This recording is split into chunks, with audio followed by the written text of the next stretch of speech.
দর্শক, মানুষ আরাম আয়েশের জন্য কত রকম মেশিন তৈরি করেছে। পুরোপুরি ভিডিওটা দেখতে থাকুন। অনেক ধরনের মেশিন দেখাবো। যেমন এই মেশিনটা দেখতে পাচ্ছেন, উপর দিয়ে মাছ দিয়েছে, নিচ দিক দিয়ে যখন মাছ বের হয়েছে আঁশ উঠে গেছে, কিছুটা পেট কেটে ময়লাগুলো বের হয়ে গেছে। দেখুন কি দারুণ মেশিনগুলো। এরপরে এই মেশিনটাকে দেখুন, একটা মুরগি পরিষ্কার করার পর আপনি এই মেশিনে দিলে মুরগির মাংসগুলো টুকরো টুকরো হয়ে যাবে। বেশ চমৎকার। কিন্তু দেখুন, আরও যদি টুকরো করতে চান তাহলে কিন্তু আরেকটা লেয়ার আছে, সেদিক দিয়ে বের হলে একদমই আরো টুকরো টুকরো হবে। মানুষের কাজ কতটা সহজ হয়েছে দেখুন। যেমন এই ছোট ছোট মাছগুলো কোটা বা বাছা খুবই ঝামেলা। দেখুন এই দিক একদিক দিয়ে দিচ্ছে, আরেক দিক দিয়ে একদম পরিষ্কার হয়ে বের হয়ে যাচ্ছে। দেখুন আঁশ উঠে সবকিছু। তারপরে দেখুন আলু একদম স্কোয়ার স্কোয়ার করে কাটা কিন্তু একটু ঝামেলার কাজ। দেখুন কি চমৎকার ভাবে একদমই অল্প সময়ের মধ্যে হয়ে গেছে।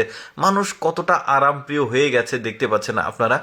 প্রতিটা কাজের জন্য কিন্তু আলাদা আলাদা মেশিনস রয়েছে, যেগুলো দেখলে অনেকটা অবাক হতে হয়। যেমন সবজি একদম কাটাকুটির জন্য দেখতে পাচ্ছেন এই সবজিগুলো মেশিনের এক প্রান্ত দিয়ে দিয়েছে, আরেক প্রান্ত দিয়ে একদমই তরকারি রান্না করার জন্য যেভাবে প্রসেসিং হওয়া দরকার ওইভাবে হয়ে বের হয়ে এসেছে।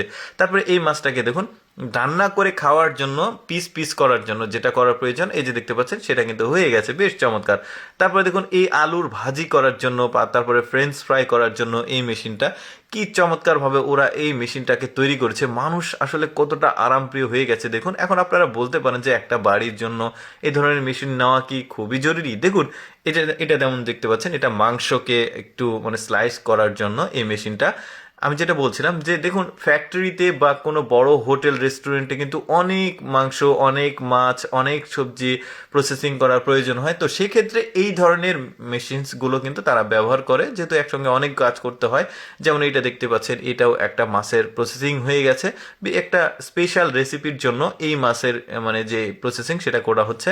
তারপরে দেখুন এখানে কুচি কুচি হয়ে যাচ্ছে, বিভিন্ন ধরনের সবজি রয়েছে, তারপরে ফুলকপি, বাঁধাকপি, এই ধরনের বিভিন্ন সবজি রয়েছে। সেই সবজিগুলো কিন্তু একদম সুন্দরভাবে প্রসেসিং করে কাটা যাচ্ছে। ওই যে বললাম যে বড় বড় রেস্টুরেন্ট, হোটেল রয়েছে, ফ্যাক্টরি রয়েছে, যারা প্রচুর পরিমাণে রান্না বাড়া করতে হয় তাদের জন্য কিন্তু এই ধরনের মেশিন খুবই প্রয়োজনীয়। কারণ হাতে তৈরি করতে গেলে অনেকটা সময় লেগে যাবে, আর এই মেশিনে দিলে কিন্তু একদমই কম সময়ের মধ্যে সব কিছু কমপ্লিট হয়ে যাচ্ছে। যেমন এই যে দেখতে পাচ্ছেন স্কোয়ার সাইজের ছোট ছোট টুকরো হয়ে যাচ্ছে। এটা রান্নার জন্য একদম প্রস্তুত।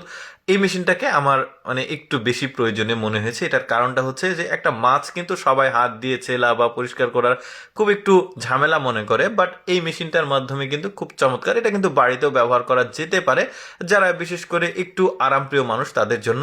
দর্শক, আমি আসলে সবসময় চেষ্টা করি আপনাদের সামনে নিত্য নতুন, প্রয়োজনীয়, অপ্রয়োজনীয় সব কিছু উপস্থাপন করার, যেগুলো দেখার সুযোগ মানুষের খুবই কম হয়। এরকম ভিডিও প্রতিদিন দেখতে আমাদের লেটস গো ফেসবুক পেজটি ফলো রাখুন। এই ভিডিওটি কেমন লাগলো কমেন্ট করে জানাবেন।